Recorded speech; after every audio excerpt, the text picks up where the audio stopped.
Hello সবাইকে, কেমন আছো সবাই? আশা করি সবাই অনেক ভালো আছো। তো আজকে দেখো আমরা বেরিয়ে পড়েছিলাম একটু কৃষ্ণনগরে যাব।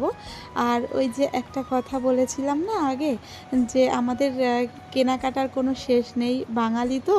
তো 12 মাসে 13 পার্বণ তো লেগেই থাকে, আর তার মাঝখান থেকে শপিং, এটা তো মানে লাইফের একটা পার্ট হয়ে গেছে।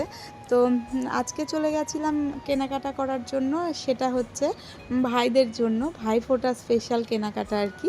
তো সে মতোই আমি চলে গেছিলাম। আর বাবুকে আজকে বাড়িতেই রেখে গেছিলাম, কেননা ঠান্ডাটা সবে সবে পড়ছে তো, ওই ওয়েদার চেঞ্জ হচ্ছে, তো যে কারণে বাইরে বেরোলে যদি ঠান্ডা লেগে যায় ওই জন্য। আর দেখো ওখান থেকে আমি একটা স্টিলের জলের বোতল নিয়ে নিলাম, আর এদিক থেকে একটা ব্ল্যাঙ্কেট দেখছিলাম, কিন্তু সেরকমভাবে পছন্দ হয়নি, যার জন্য নিলাম না।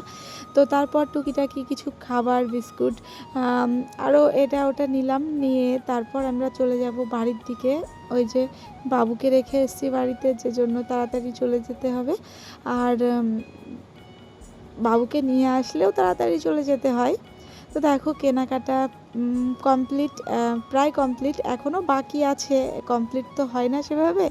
আর তারপর দেখো চলে এসেছিলাম বাড়িতে, আর বাড়িতে এসে এই যে বাবু খেলা করছে।